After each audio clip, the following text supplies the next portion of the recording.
আমার নাম কাজী আতিকা তাজ শোভা। আবৃত্তি করছি সুনীল গঙ্গোপাধ্যায়ের পাহাড় চূড়ায় কবিতাটি। অনেক দিন থেকেই আমার একটা পাহাড় কেনার শখ, কিন্তু পাহাড়কে বিক্রি করে তা জানি না। যদি তার দেখা পেতাম, দামের জন্য আটকাতো না। আমার নিজস্ব একটা নদী আছে, সেটা দিয়ে দিতাম পাহাড়টার বদলে। কে না জানে পাহাড়ের চেয়ে নদীর দামই বেশি। পাহাড় স্থাণু, নদী বহমান, তবুও আমি নদীর বদলে পাহাড়টাই কিনতাম, কারণ আমি ঠকতে চাই।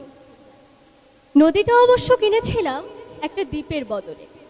ছেলেবেলায় আমার বেশ ছোট্টখাট্ট ছিমছাম একটা দ্বীপ ছিল, সেখানে অসংখ্য প্রজাপতি। যৌবনে দ্বীপটি আমার কাছে মাপে ছোট লাগলো। প্রবাহমান ছিপছিপে তন্নি নদীটি বেশ পছন্দ হলো আমার। বন্ধুরা বলল, ওইটুকু একটা দ্বীপের বদলে এত বড় একটা নদী পেয়েছিস, খুব জিতেছিস তো মাইরে। তখন জয়ের আনন্দে আমি বিহ্বল হতাম। তখন সত্যিই আমি ভালোবাসতাম নদীটিকে।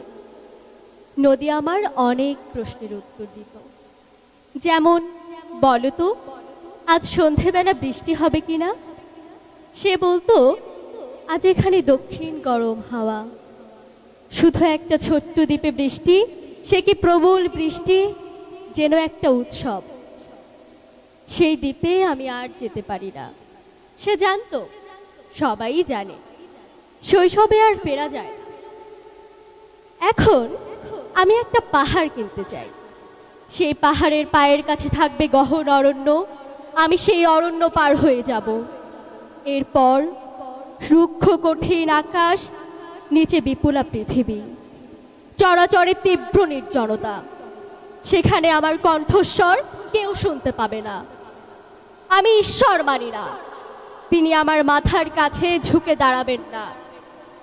আমি শুধু 10 দিককে উদ্দেশ্য করে বলবো, প্রত্যেক মানুষই অহংকারী।